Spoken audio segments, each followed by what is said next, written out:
Génial! Activez le Pass Express directement chez votre boutiquier et profitez de 100% de bonus.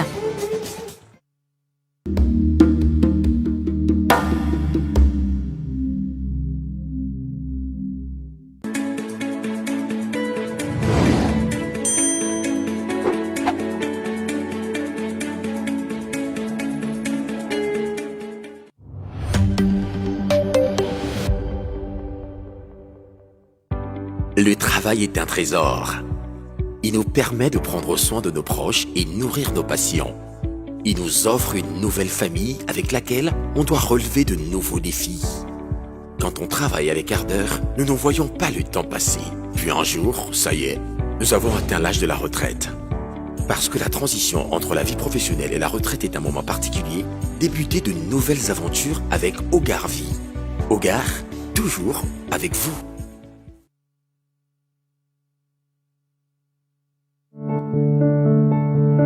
Toi, une go que j'ai fabriquée, tu peux me parler? Tu es bête. Tu es nulle. La place de la femme, c'est à la cuisine. Arrête de jouer à la fille difficile. On sait que tu couches déjà. Une femme enceinte, ça ralentit le travail. Tu n'as pas été embauchée pour travailler, mais pour distraire les hommes qui travaillent. Même si tu es mon chef, une femme ne peut pas me commander. Tu peux demander le divorce et tu n'auras pas mon argent. On n'est pas sûr que tous les enfants soient de notre frère. T'as de la chance. Je sais On rentrer sait dans ta que tu es vie. une fille facile. Voulez-vous travailler? Est-ce que vous avez Tu veux une promotion? de votre mari? Il va falloir être gentil Est-ce avec qu'une moi. femme peut m'apprendre sur mon métier?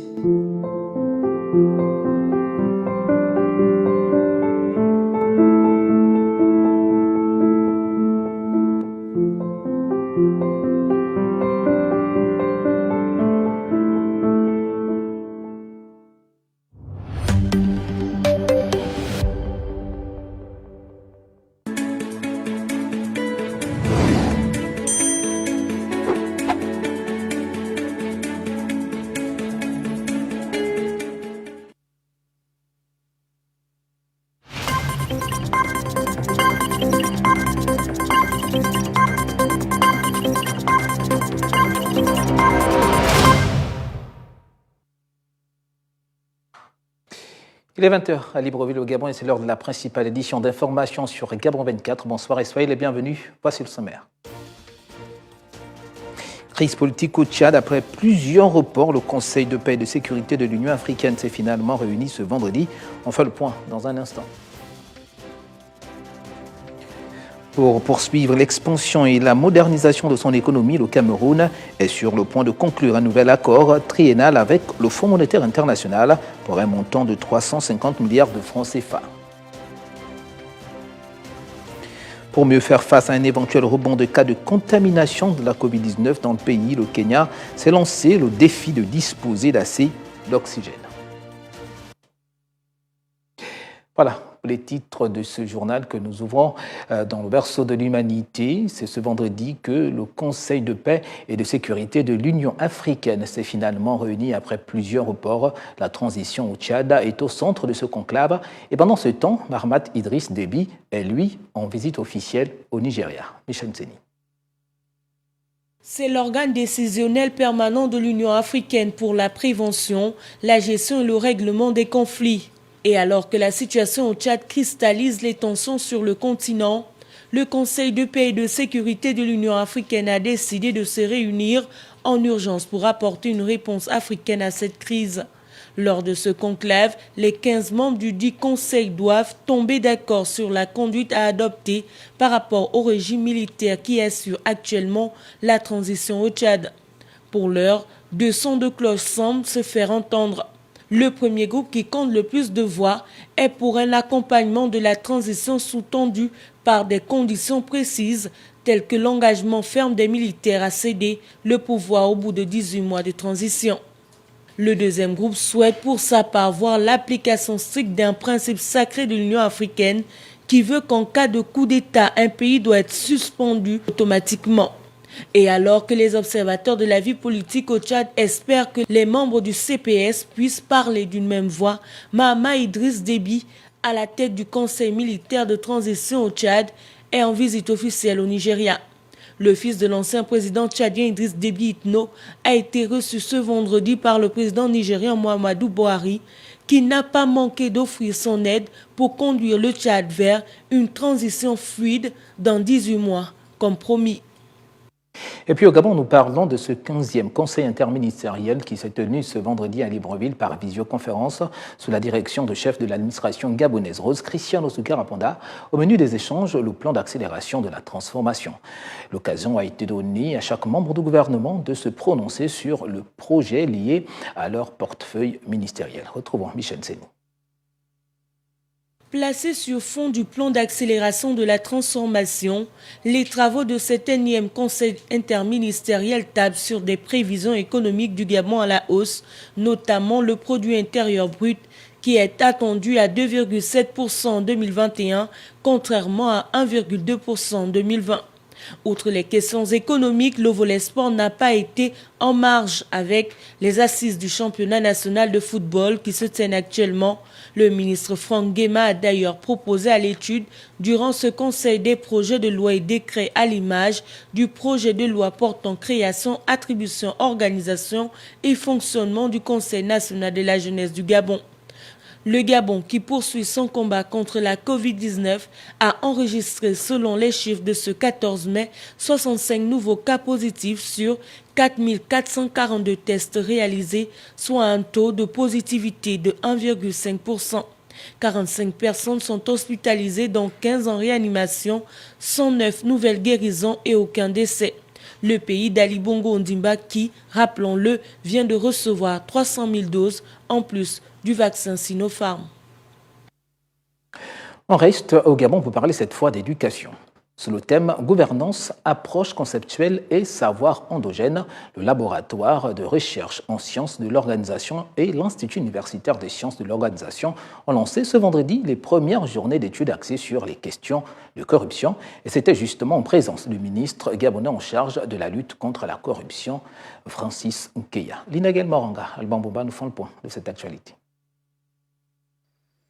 Durant 2 jours, les panélistes vont plancher sur des thématiques autour de la bonne gouvernance pour faire une description scientifique de sa mise en œuvre dans les pays d'Afrique. La gouvernance est partout. Pourquoi s'en étonner? De manière générale, la gouvernance peut se définir comme l'ensemble des mécanismes de régulation d'un système économique et social en vue d'assurer des objectifs communs. Le mot gouvernance fait sérieux, tout en promettant des lendemains meilleurs. Attention aux notions, discours et réalités politiques, voire économiques, souvent associées à la bonne gouvernance dans un pays. Cette réflexion commune est susceptible d'apporter des pistes pour des réformes du système de gestion de la bonne gouvernance au Gabon. La gouvernance recouvre ainsi aussi bien la capacité du gouvernement à gérer efficacement ses ressources, à mettre en œuvre des politiques pertinentes que le respect des citoyens et de l'État pour les institutions, ainsi que l'existence d'un contrôle démocratique sur les agents chargés de l'autorité. La gouvernance recouvre l'ensemble des mesures, des règles, des organes de décision, d'information et de surveillance qui permettent d'assurer le bon fonctionnement et le contrôle de l'État, d'une institution ou d'une organisation, qu'elle soit publique, privée, régionale, nationale ou internationale. Évoquer les questions de bonne gouvernance dans le cadre académique constitue une avancée considérable dans la prise en compte des suggestions qui introduisent les notions de bonne gouvernance dans les programmes éducatifs. Les questions de bonne gouvernance s'invitent donc dans les amphithéâtres des établissements supérieurs. Ces premières journées ont tourné autour de plusieurs thèmes pour promouvoir la bonne gouvernance et lutter contre la corruption. Retrouvons Inagel Moranga, Alban Boba. Sous le thème central « Gouvernance, approche conceptuelle et savoir endogène », les panélistes ont échangé sur les questions d'approche conceptuelle de la notion de bonne gouvernance, la gouvernance de la recherche cas d'une école d'enseignement supérieur, mais également sur la présentation sectorielle de la lutte contre la corruption, phénomène que le gouvernement du Gabon souhaite éradiquer. Initialement utilisé pour désigner la manière dont un gouvernement exerce son autorité économique, politique et administrative, le concept de gouvernance a ensuite été étendu à la notion des entreprises. Selon la Banque mondiale, la gouvernance a pour objet de rendre compte de la qualité du management d'un État donné. Elle fait suite à des déséquilibres et dysfonctionnements relevés dans la marche des économies de certains pays qui avaient mené leurs dirigeants à faire appel aux institutions de Bretton Woods pour les aider à assainir leur cadre macroéconomique en établissant les grands agrégats. Selon les organisateurs de ces journées de réflexion, s'interroger sur la bonne gouvernance, c'est examiner les contours d'un apport favorable au développement du pays. La création de la réseau s'inscrit dans le souci de relever les défis et de répondre à certaines exigences d'efficacité, de modernisation et de compétitivité. C'est un laboratoire dont la mission principale est d'accompagner l'effort de mise à niveau par la coopération des différents acteurs et partenaires socio-économiques et de prendre en charge leurs problématiques dans le cadre des projets de recherche. Il est important d'avoir un regard historique sur les questions de corruption pour savoir ce qui a déjà été fait en la matière. C'est du moins ce qu'ont préconisé les conférenciers pour que la sensibilisation s'effectue dans un contexte assaini de tout préjugé. Environnement, on en parle pour la suite. Un atelier sur la valorisation des déchets s'est tenu du 13 au 14 mai à l'Université Omar Bongo de Libreville avec pour objectif de transformer les objets recyclés au niveau de cet établissement public d'enseignement supérieur en produits finis et réutilisables. On en parle avec Linda Ningon et Alexinia. C'est dans une des salles du foyer Avaro de l'Université Omar Bongo que s'est tenu l'un des ateliers sur la valorisation des déchets, notamment celui relatif à la gestion des déchets papier et carton. Surprise, en pleine séance de travail, la responsable de l'atelier nous fait une démonstration. Bon, le but de l'atelier papier-carton, c'est de valoriser le papier et le carton. Donc, on produit des sacs à base de papier recyclé et du carton qui, au départ, servait à l'emballage. Non loin de là, nous retrouvons Jean-Blaise Mbomo, ingénieur géographe passionné par la culture maraîchère, en plein atelier. Nous faisons du maraîchage ici, c'est un maraîchage de type bio. Nous faisons dans la valorisation, la vulgarisation du maraîchage bio. Nous constatons que beaucoup des maraîchers utilisent des pesticides et des engrais chimiques qui nuisent à la santé du sol et qui peuvent aussi nuire à la santé des populations. Et c'est dans ce cadre que l'ONG UNID s'est initiée à faire dans la valorisation des déchets, surtout en embrassant le secteur maraîcher. L'atelier sur la valorisation des déchets métalliques a quant à lui apporté une coloration particulière à ce programme initié par l'ONG UNID. Donc, les déchets constituent un volet du projet de UNID. Nous travaillons aussi sur la protection de la mangrove, nous travaillons sur l'amélioration de la qualité de l'air. Nous travaillons sur les questions genre, nous travaillons également sur la protection des terres. Tous ces objets recyclés puis transformés ont fait l'objet d'une présentation lors d'une table ronde initiée dans le cadre du programme Université Zéro Déchet 2.0. Un mot de santé à présent pour se débarrasser de l'accumulation anormale ou excessive de graisse pouvant présenter un risque pour la santé. Nombreuses sont les personnes qui se mettent au régime et parfois même sans l'avis des spécialistes. Ont-elles raison ou non de le faire? Réponse dans cet élément de Sabrina Koudipena. Se mettre au régime pour espérer vaincre l'obésité, cette accumulation anormale ou excessive de graisse corporelle, c'est bien, mais combien le font en prenant attache avec un spécialiste en nutrition et diététique? Si vous ne le savez pas, à chaque type de personne doit correspondre un régime bien spécifique. Selon l'énergie ou le métabolisme de l'individu, c'est-à-dire selon sa taille, selon son âge, selon son poids et selon, bien sûr, sa composition corporelle, c'est-à-dire le taux de graisse qu'il est déjà accumulé, la quantité des muscles qu'il a déjà. Après, on peut donner un régime alimentaire équivaut à son cas pour commencer à stimuler le corps à perdre des graisses. Face à l'obésité, les régimes déjà préparés sont donc très loin de faire l'affaire, mais au contraire. Il y en a beaucoup des gens qui qui donnent des régimes qu'on trouve facilement sur ces réseaux sociaux.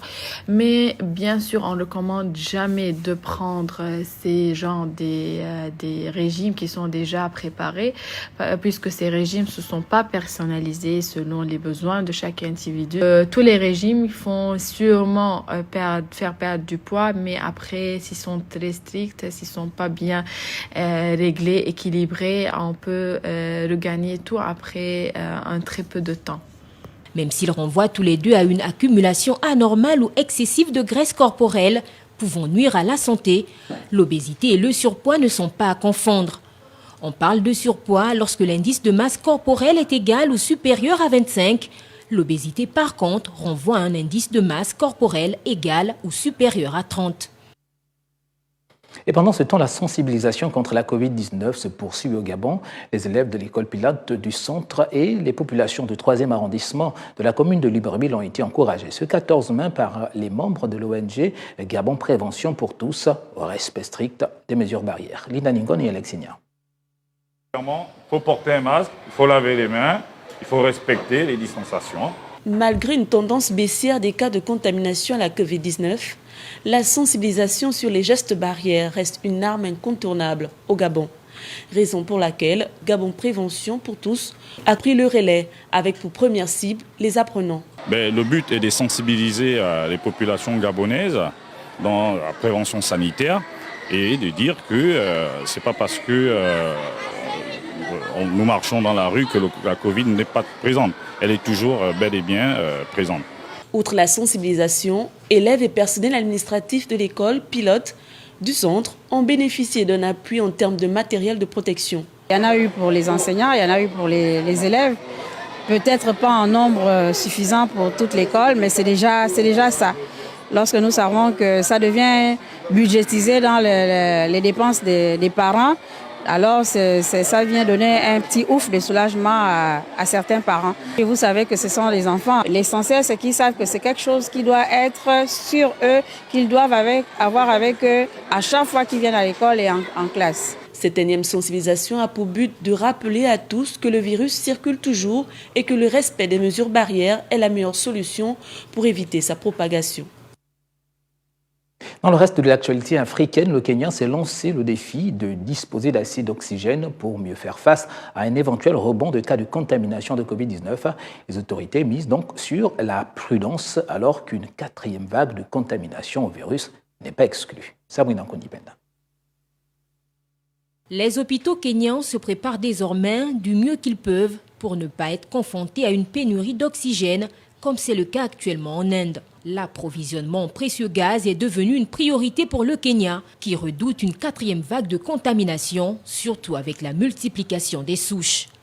Pour le directeur du Metropolitan Hospital de Nairobi, la raison pour laquelle il a été décidé d'investir dans une centrale à oxygène est l'amélioration de la capacité à fournir un service en toute sécurité, l'oxygène étant très important dans les soins intensifs. Jusqu'ici, certains Kenyans étaient parfois évacués en Inde, mais ce pays est confronté désormais à une vague de contamination préoccupante.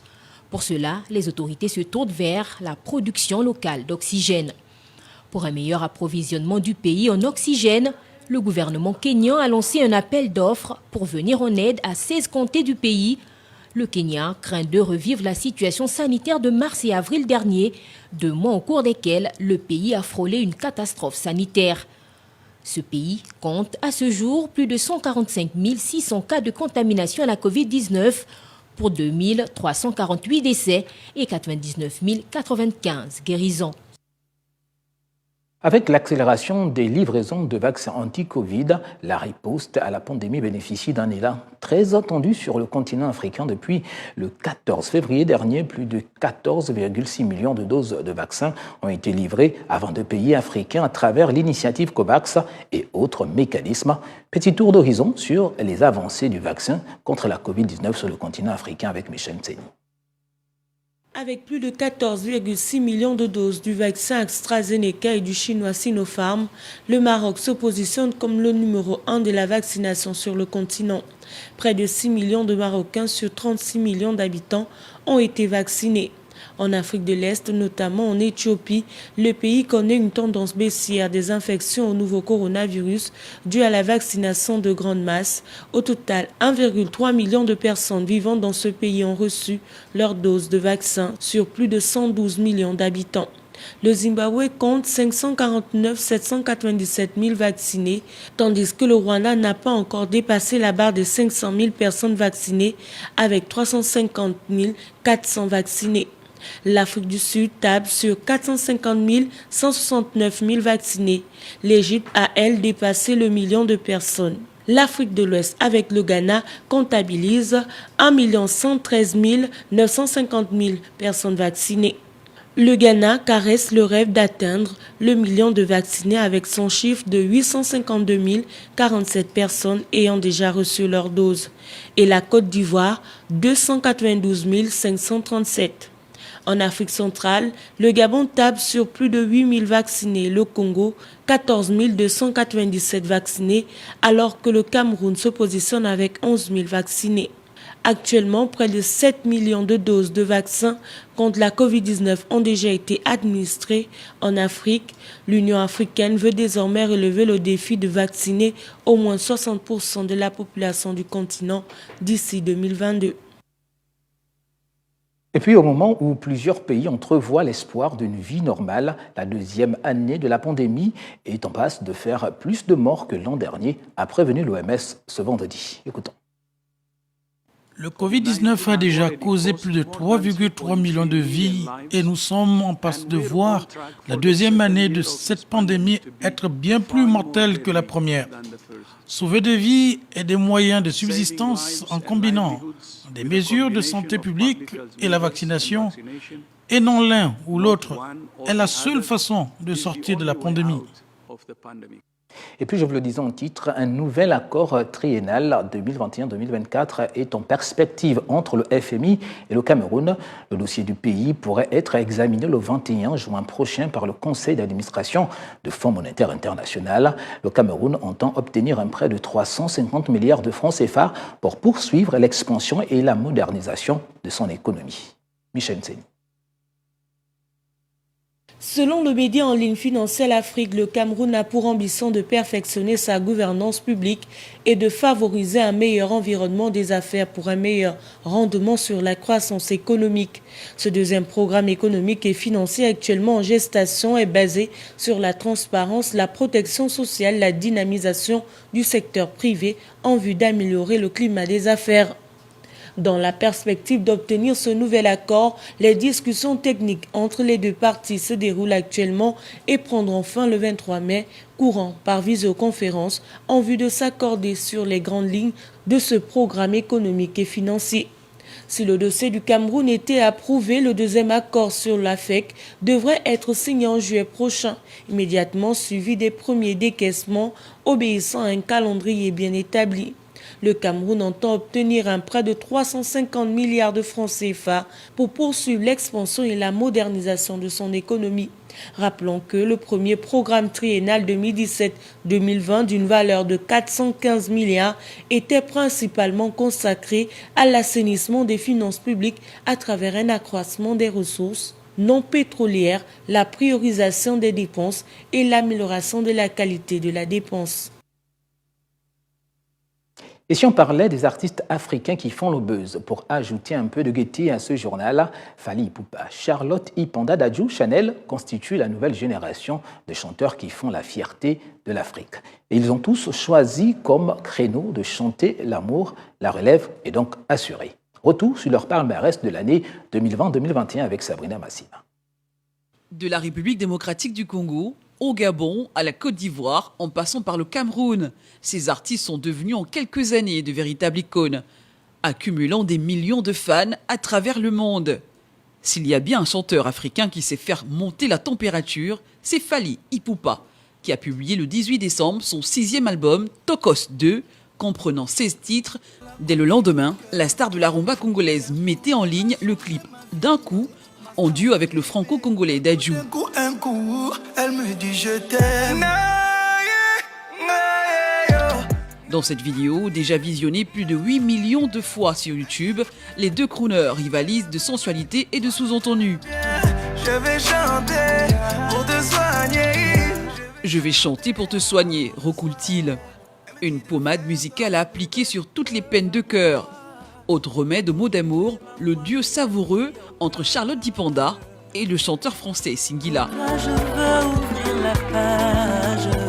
Cœur en gage, sorti fin novembre, qui annonce la parution prochaine d'un 5e album de la diva camerounaise de 35 ans, dont un premier extrait, Quand tu n'es pas là, avait été dévoilé en avril 2020.